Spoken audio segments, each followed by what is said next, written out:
The minister is a fraud. He is a disgrace. He needs to go, and he needs to go now. Why was the Prime Minister fired? Yeah.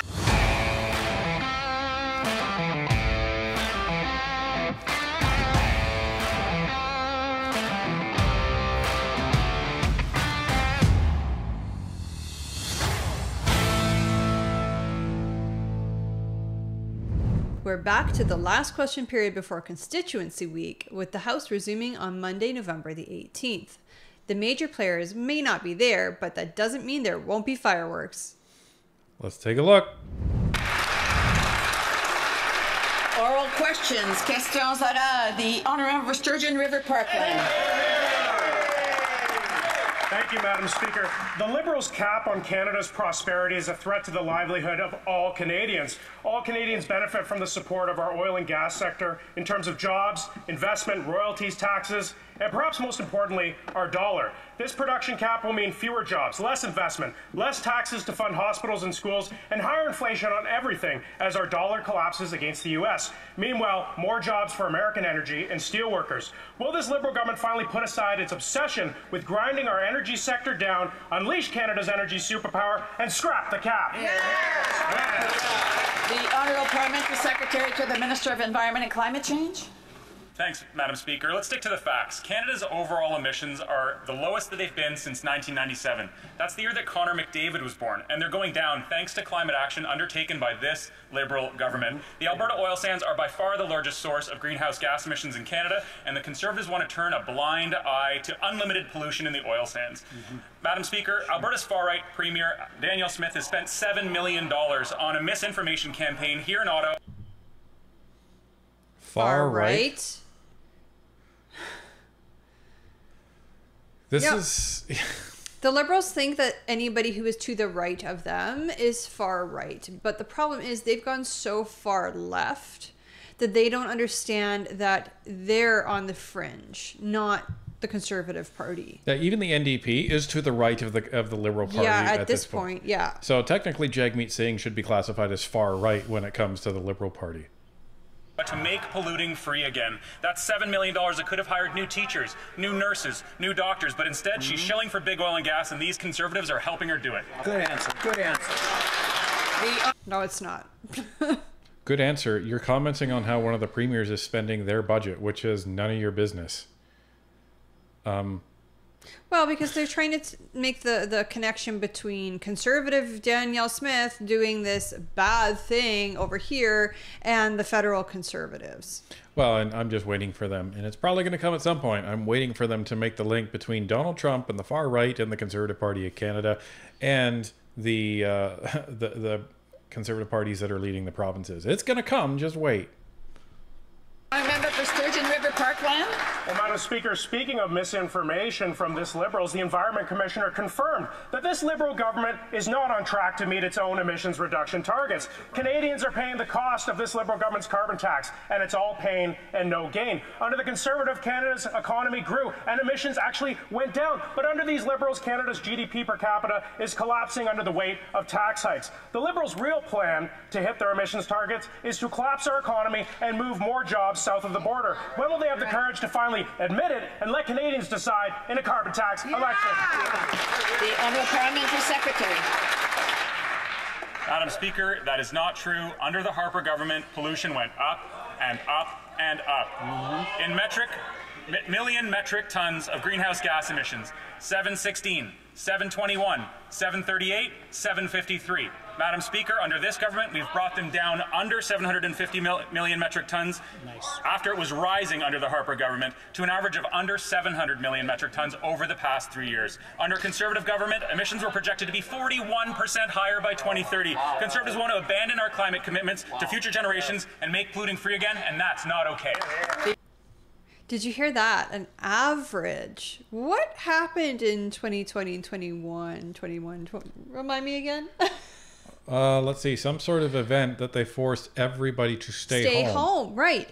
So, of course, it's going to be much, much lower those 2 years. But, you know, let's just play with the stats and average it out and then claim that we were successful. Well, and this is the interesting thing. Didn't they say 738 under Harper or something like that, or 716 under Harper? before that, his answer said, "This is the lowest that it's ever been since 1997." Well, if your average is 740, and you were quoting Harper numbers before then, it sounds like they were lower than your average, which you're talking about now. Like, well, and they didn't have to manipulate the stats to get those numbers for Harper. Yeah, like, we'll just move one number over here and one number over here, and then magically, using bad math, we can say we're better than everybody else. It's like, come on.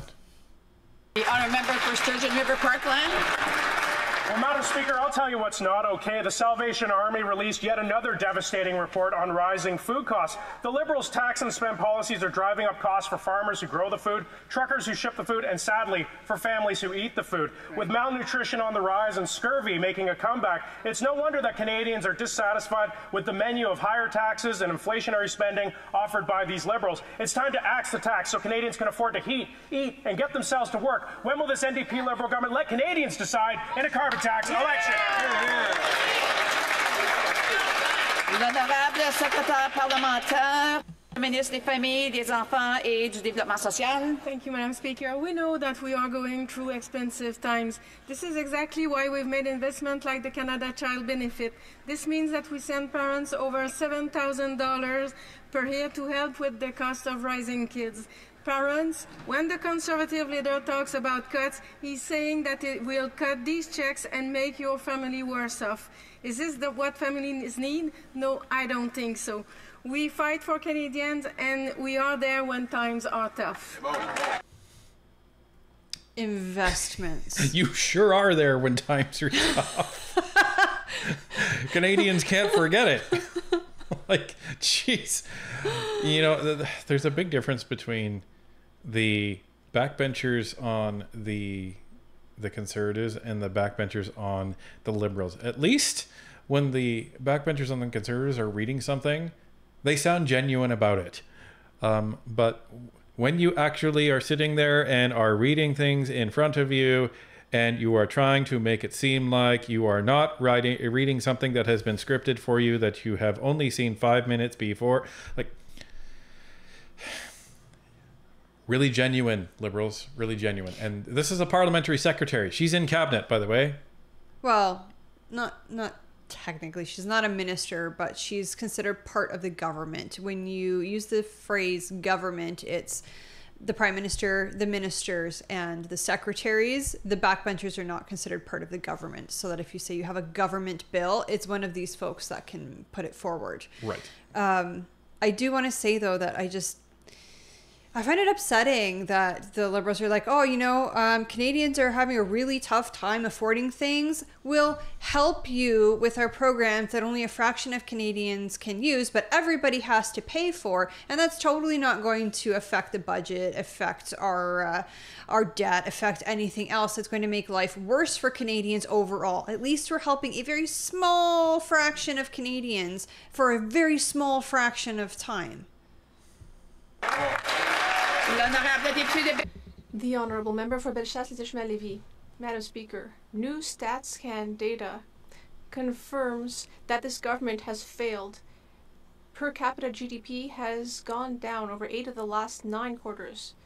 People's quality of life is going down, whereas in the US, growth has reached 2.8%, much better. With an increase in the carbon tax and taxes on housing and capital gains, the government is once again putting downward pressure on per capita GDP, and this is affecting families. So my question is simple. Will the Prime Minister axe these tax increases which are making Canadians poorer? And this is the interesting thing, because the Liberals will come out and say, oh, well, you're cherry picking the per capita GDP stats. This is one of the stats that's actually quite important, because it means essentially production per person in the country. So when you're comparing it to the US per capita GDP, that means that on average, every citizen is actually producing more towards the productive output for the country than we are in Canada. And if ours keeps going down, what that usually means is that your unemployment rate is going up. And oh, shocking, that's exactly what's happening in Canada. Well, it's because they're not permitting Canadians to use our natural resources. They're not permitting Canadian companies to extract them. They're not giving those jobs to Canadians to do it. They're instead sending other countries overseas. Like, I think it was Germany came to Canada asking for our liquid natural gas, and Canada said, no, there's no business case for it. I mean, that would have resulted in Canadian jobs. That would have resulted in money flowing into Canada. It's kind of the reason that, you know, when Ryan and I are looking for a vendor, like for our store, or when we even go on vacation, that we want to do it in Canada so that our money stays in the country. Well, and even when we're on vacation, we're, you know, we're still working, but we're, you know, we want to make sure we keep our money with local Canadian businesses. That's what we try to do. So, but the government doesn't care. They'll send Germany away. You know, you have a foreign entity coming to Canada and saying, we want to give you our money. So money from Germany to Canada. And they go, no, there's no business case. The Honourable Parliamentary Secretary to the Minister of Finance. Madam Speaker, I think that the Conservatives have an inferiority complex towards the U.S. The IMF, Madam Speaker, has predicted that Canada will have stronger growth than the U.S. next year. And this morning, StatsCan revealed that we have created 15,000 jobs in the month of October. Madam Speaker, I hope my colleague understands that we will be there to ensure that the economy continues to grow. I am proud of being Canadian. Why aren't the Conservatives? So 15,000 jobs in the month of October. wow. But how many immigrants came in seeking jobs, right? This is why our unemployment rate either stays the same or continues to go up, because the Liberal government is bringing in more people, whether that's permanent residents, whether that's students, because students are allowed to work in this country, whether that's temporary foreign workers, etc. They keep bringing more people into the country who also need jobs and are fighting Canadians for those same jobs. If you're only creating 15,000 jobs, was that enough new jobs for all the new people? Well, and when you're on average bringing between 90 and 110,000 people into the country per month, you're really going to sit there and brag about 15,000 private sector jobs? Isn't it interesting how they're not actually talking about how many public sector jobs were actually brought in there? Did she specify that it was public sector? No, she specified it was private sector. Oh, yes, thank you. So she did specify that it was private sector. Right, but my point Okay. is she didn't talk about the total number of jobs because she obviously didn't want to bring in the number of public sector jobs, which is bloating the bureaucracy even more in Canada. And right, and we all pay for that with our taxes because government jobs do not generate their own money, right? We have to pay for that through our tax dollars. The Honourable Member for Bellechasse-Saint-Germain-Lévis. Madam Speaker, The Economist has revealed that Canada is actually poorer than Alabama, the fourth poorest state in the U.S. But under this Liberal government, $450 billion investment dollars have left Canada and gone to the U.S., which has a faster growing economy than ours. So, will the Prime Minister slash taxes to support Canadian families? It's very simple. It's not hard to do, Madam Speaker. The Honourable Parliamentary Secretary. Madam Speaker, I don't think my colleague has seen the numbers that came out yesterday from Statistics Canada. Yesterday, StatsCan revealed that our growth is going to be even stronger than initially thought, and that's because of increased investment in Canada.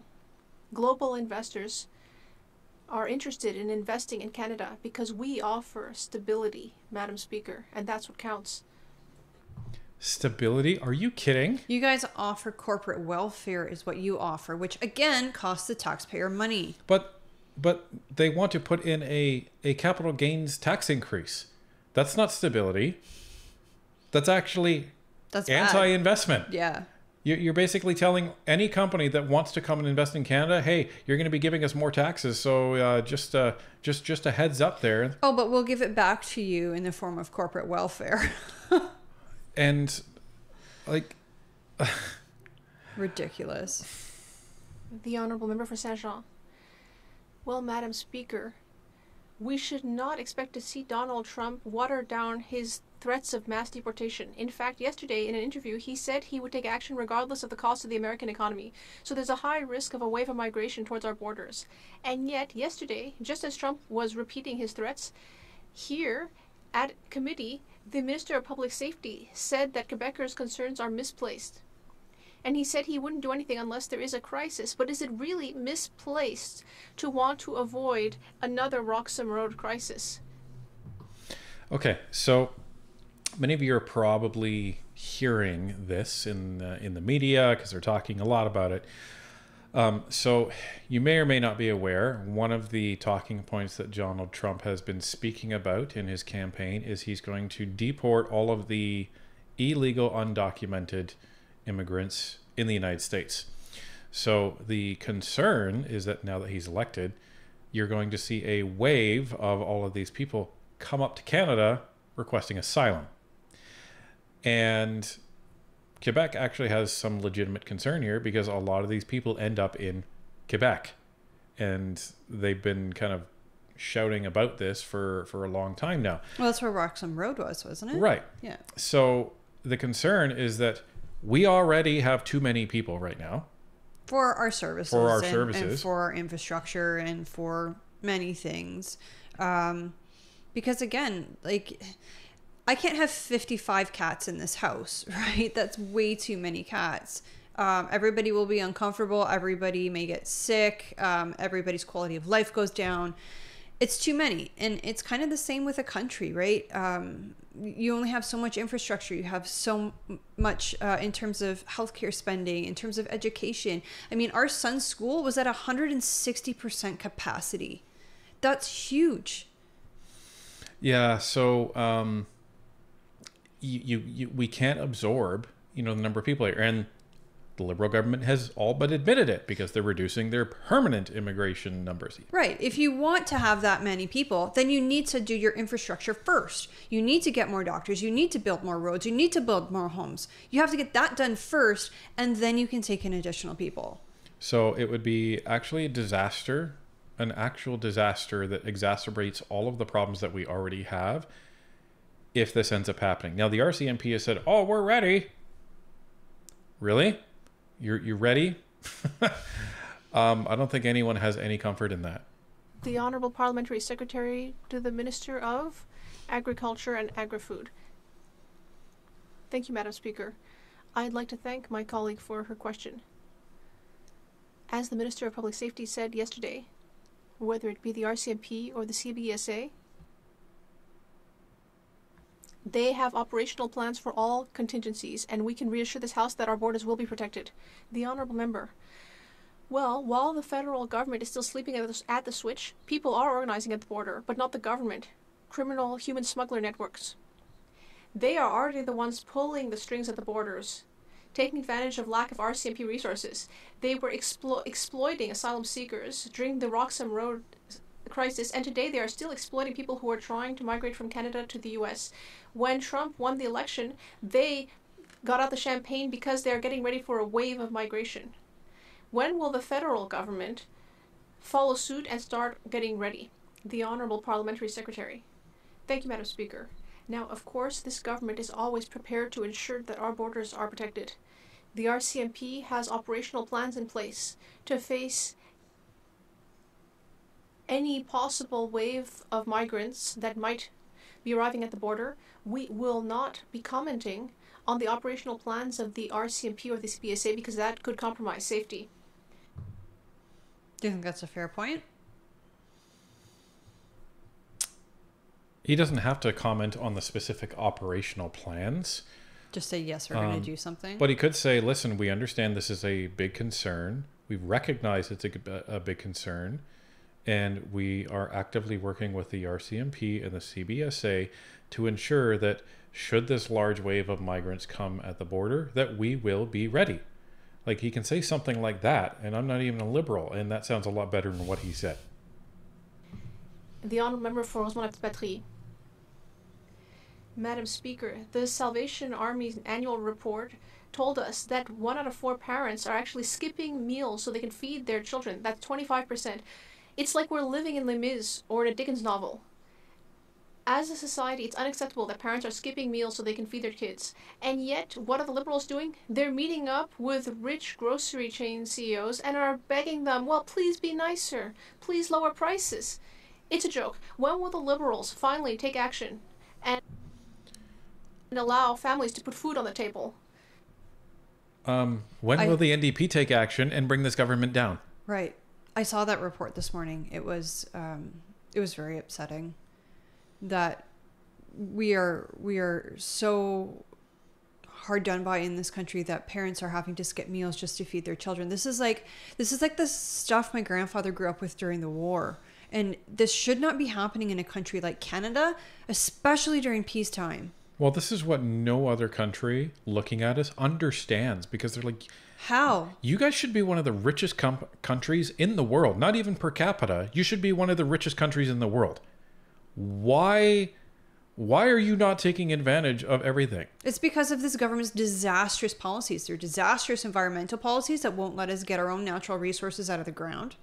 It's for their horrible taxation policies that are causing businesses and jobs to leave.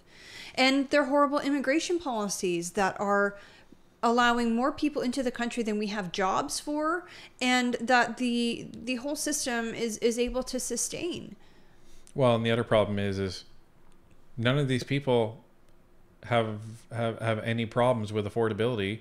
Everyone in cabinet is getting paid $300,000 plus a year, and you don't feel it. No, they're so far removed from it, and I don't understand how they are not hearing it from their constituents. I think they absolutely are hearing it from their constituents, and maybe they just don't listen. I don't know. Well, I think any of the Liberals in the quote-unquote safe ridings, all of those people are just believing what the Liberals tell them. Oh, everywhere in the world is like this. Oh, okay, sure. And no, it's not. I have family in Europe. It's not like this. Well, and I hear from people as well that believe the talking points. Oh, well, everywhere's like this. What about the United States? Like, they're actually much cheaper than us. And then there's more excuses. And it's like, okay, you're either going to believe that everywhere is worse or you're not. So if everywhere is not worse, then obviously this is a made in Canada problem. It is a made in Canada problem, and it was made in Canada under the Liberal Party. Well, and the unfortunate thing is this is one of the few things that is actually made in Canada anymore. The Honourable Parliamentary Secretary to the Minister of Families, Children and Social Development. Madam Speaker, we are there for Canadian families with programs like $10 a day childcare, with the Canada Child Benefit, with dental care. These are all programs that will help families keep more money in their pocket and to face these difficult times. After we take it out. To help them put food on the table and to support their children's needs. Obviously it's not helping because these are reports. Speaker, no one should go hungry in Canada. But the Salvation Army reports 1 in 4 parents are skipping meals to save money to feed their kids. Meanwhile, grocery CEOs are gouging Canadians and raking in record profits. While the Liberals do nothing, Conservatives will let families go hungry because CEOs fund their election campaigns. It's time to cap essential food prices so everyone can put food on the table. Will the Liberals take action or continue to stick by greedy grocery giants like the Conservatives? So put your money where your mouth is and call an election. Yeah, so, hey, dude, food price inflation was at its peak like over a year ago. I think it was even 2 years ago. So where were you then? Well, and the other thing that he said I don't agree with at all is capping food prices, because that just... that completely eliminates competition. If you've got, bread company A and bread company B both allowed to charge a maximum of, say, $3 a loaf, then they will both charge $3. 100%. 100%. Like, this is so stupid. Only a socialist party like the NDP would think that's a good idea. Well, and this is the thing. You're saying, oh, well, the Liberals. You are keeping them in power. You are 100% doing that. And the Conservatives they have the only realistic option in order to actually reduce food prices by about 36%, which is take off the carbon tax. And you guys, you have no plan. You just want to be like, oh, well, let's just become a completely socialist country. We'll eliminate capitalism and everything will be fine. Ask China how that's working out. The Honourable Parliamentary Secretary to the Minister of Innovation, Science and Industry. Madam Speaker, our government provides hundreds of dollars a month tax-free to help families with the cost of raising a kid. We've also helped implement a national child care program saving families on average $800 a month, and are investing in feeding 400,000 more kids healthy meals at school. And I note that that member in particular worked on a national school food program for many years, advocating for that. Isn't he happy that our government is stepping up to invest over $1 billion over 5 years to feed 400,000 more kids across Canada? No, and I'll tell you why. It's because the Liberals go, oh, kids are not able to, well, I should say families are not able to afford to feed their children at school. So instead of going, let's fix the problem, why aren't parents able to afford to feed their kids? They go, let's just feed their kids ourselves. We'll use taxpayer money to do it. And oh, by the way, everybody, we're going to increase all of your taxes in order to pay for that. Right. Just so everybody knows. And here's the problem. Okay, so some schools have cafeterias that you may actually be able to do this at. So the schools that don't have cafeterias, you're going to have to ship in this garbage processed food in order for these kids to actually eat. And what are you going to do about the rural schools? Like the quality of the food is going to be becoming even more questionable the more rural you get. And it's the rural places that are usually forgotten. And what do you do about kids who have dietary needs, or children like ours who may have aversions to certain types of food? Like this is a effort to treat the symptom and not treat the cause. If parents were taxed less, then they could be able to afford to feed their children healthy, nutritious food. And never mind the fact that he's talking about saving families an average of $800 on childcare per year. You're assuming, or what you're focusing on is the families that actually have a child in the $10 a day daycare, because there's so many families out there that do not, because of your ridiculous system. Again, especially the rural communities where there's not a not-for-profit childcare facility there. That's what they never want to talk about. Right. They never want to talk about the fact that there's only a certain percentage, and it's very small, of for-profit daycare centers that actually qualify for this. They make it seem like all daycare centers qualify for the $10 a day daycare, and they don't. So if you're just a random person in a rural area that wants to set up a daycare to A, help your community, and B, make a bit of money, guess what? You're not going to be compensated for that. So it's actually not going to work. So the fact that they keep, again, cherry picking these stats to make themselves look so great. Meanwhile, provinces are screaming about this, and parents are screaming about this, and they're just trying to say, look, you've never had it better. Wow. The honour member for Lakeland. After 9 years, the NDP Liberals are not worth the cost to Canada. The worst decline in living standards in 4 decades. The worst drop in income per person in the G7. The worst economic growth in the OECD. What's their wacko plan now? Slap a job-killing oil and gas cap on Canada, make everything even more expensive, and drive out jobs, businesses, money, tech, and talent. Over 450 billion Canadian dollars have fled Canada, fled them to the U.S. When will the Liberals stop fueling the U.S. and help Canadians instead? The Honourable Parliamentary Secretary to the Minister of Environment and Climate Change. Thanks very much, Madam Speaker. Let's talk about GDP per capita over time in Canada. Between 2006 and 2016, Canada's GDP per capita under Harper grew from $40,504 to $42,134. That's about $1,800 over 10 years. Under this Liberal government, it's grown from $42,000 a year to $53,372 in 2023. That's by more than $11,000. So Conservatives, you don't need to pull out your calculators. $11,000 is more than $1,800. The honourable member for Lakeland. Keep telling Canadians they've never had it so good. The truth is these NDP Liberals hurt Canadians every time, but help the U.S.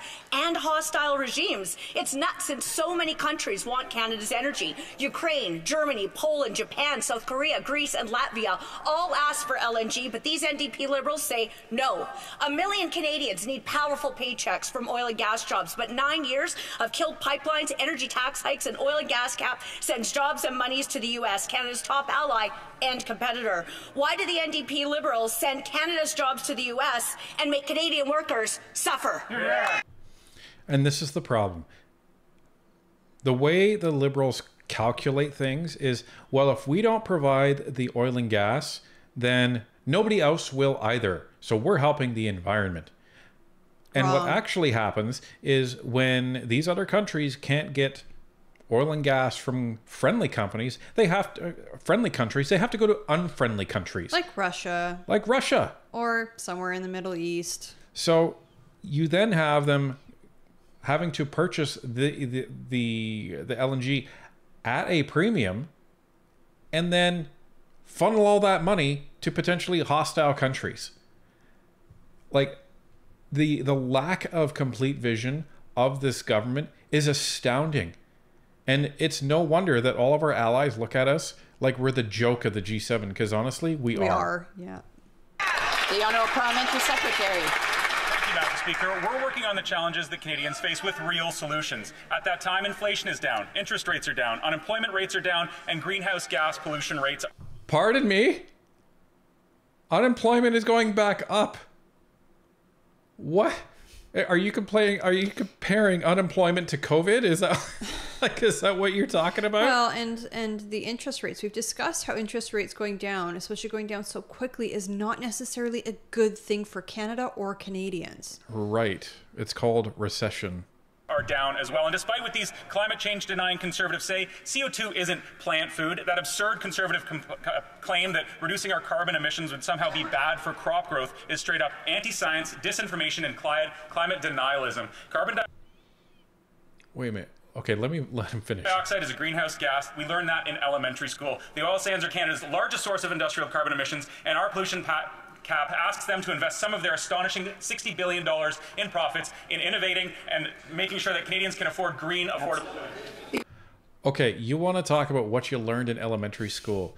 What we also learned in elementary school is something called photosynthesis. And what we learned is that plants take carbon dioxide and sunlight, and that's how they generate their plant food. Like, now you're trying to say that trees actually don't take in carbon dioxide and then a byproduct of that is oxygen. Well, and if trees don't help with greenhouse gases, then why did the federal government want to plant, was it 1 billion trees? Right. Then and they failed at that too? Why don't we care? Let's just cut them all down. If trees aren't the problem, and heck, don't care about the Amazon rainforest then. And this is why I have such a tough time believing the climate change narrative, because it seems like the stats are bent and twisted to suit the needs of whoever's speaking. Like, maybe I'm just an idiot, it's possible, but I just don't seem to find like any truth to it. And here's the thing, I always go back to, it doesn't matter whether you say yes, climate change and man-made climate change is real or not. It doesn't matter. What does matter is the fact you have a liberal standing on the floor of the House of Commons saying that trees don't consume CO2. Well, and further to that, I didn't catch where he was from, but there's a good chance he's going to be flying back home this weekend to go to his constituency. Does that not generate greenhouse gases? Unless you're going to take a real long bike ride. The Honourable Member Calgary Centre. After 9 years, this NDP Liberal government has shown again they are not worth the cost. This week, the government announced a new policy, a cap on the Canadian economy. Since 2015, the United States has increased oil and gas production by 40%, much more than Canada. The world needs Canadian oil and gas. With the incoming U.S. administration promising to unleash American energy, this government has announced a cap on the economy, costing Canada 150,000 jobs. How can they justify this economic vandalism? Yeah. The Honourable Parliamentary Secretary to the Minister of Transport. Thank you, Madam Speaker. The pollution cap will ensure our energy sector can increase its production while decreasing its emissions. Countries around the world are looking at Canada for less polluting energy. If we want our energy to stay competitive, we must lower our emissions. The pollution cap will provide long-term competitiveness in Canadian energy, so we can keep being an energy superpower for the world. Under the do-nothing approach that the previous Conservative government approached, Canada's imports of foreign oil were 2 times higher. They failed to promote Canadian energy. Madam Speaker, I would be happy to offer the Conservative leader and his party a briefing on this. The Honourable Member Calgary Centre. Yeah, shut up. Well, let me quote Canada's destructive environment minister. Look around the world. No other oil and gas producer is doing what we're doing. And one could wonder why. Or why ignore the warnings of the economic destruction this Canadian energy cap would cause when it offers no environmental benefit. Any reduction in Canada will automatically be met by other producers around the world. The minister's announcement is nothing but performative. Will the Prime Minister get serious about actual solutions and fire this environment minister? Yeah! L'honorable secrétaire parlementaire. Madam Speaker, it's no wonder that the Conservatives aren't talking about the economy today. It's because yesterday Statistics Canada raised their numbers. In fact, they revised growth in Canada upwards. And you know why? Madam Speaker, it's because business investment is streaming into Canada. Investors are looking to Canada because we offer stability and certainty, and that's translating into growth and into higher paychecks for Canadians. Yeah, if I heard that you guys were handing out billions of dollars in corporate welfare, if I had a big company, I would absolutely want to bring it to Canada and see what kind of deal you'd cut for me. Like, it's insane. Right. It's insane. Meanwhile, you have companies that are leaving Canada. You have small businesses shutting down because of the taxes. Like, you see it everywhere. Yeah. This is the thing. Like, when you hear this, when you hear that everything's great in Canada and you just literally step outside your front door. Ask the people around you. Like, and look at how many places that are now closed because of this Liberal government. My mom had to shut down her business because of the carbon tax. I've said it before, you know, it just, they required large furnaces in order to run the business, and they just could not afford the carbon tax on them. Well, and if things are so great, why is there an affordability crisis? If wages are so awesome in Canada, why is there an affordability crisis? If things are so amazing, why is your own Liberal government paying for radio spots to tell Canadians to go to the bank and renegotiate your mortgages because you can't afford it? The honourable member for St. Albert, Edmonton. Madam Speaker, the Minister of Employment is embroiled in allegations of conflict and fraud. And yesterday it was revealed that the minister falsely represented that his business is wholly Indigenous owned in an effort to secure millions of dollars in federal contracts. This is disgusting cultural appropriation and outright fraud. So in the face of that, why is he still in cabinet? Yeah!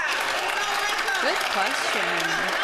The Honourable Parliamentary Secretary to the Minister of Indigenous Services. Madam Speaker, once again, the company has never been listed on the Indigenous Business Directory, has never received a contract for that procurement strategy for Indigenous businesses that's meant to uplift Indigenous entrepreneurs. Our focus is building up Indigenous businesses through this procurement program, and it's all about economic reconciliation. Order, order. The honourable member for St. Albert, Edmonton. Madam Speaker, the point is that the minister lied. Let's look at the facts. The minister tried to scam taxpayers by stealing millions of dollars in government contracts from legitimately owned Indigenous businesses. The minister is a fraud. He is a disgrace. He needs to go, and he needs to go now. Why was the Prime Minister fired? Amazing. You know he's going to get in trouble for that, though. And I also know that Cooper doesn't care. Oh no. You're going to get me in trouble for telling the truth. Oh, they might kick him out for the rest of the weekend. Well, the Prime Minister called the entire Liberal caucus homophobes, and nothing happened to him. The entire Conservative caucus homophobes, but yes. Yeah, rules for thee, but not for me, right?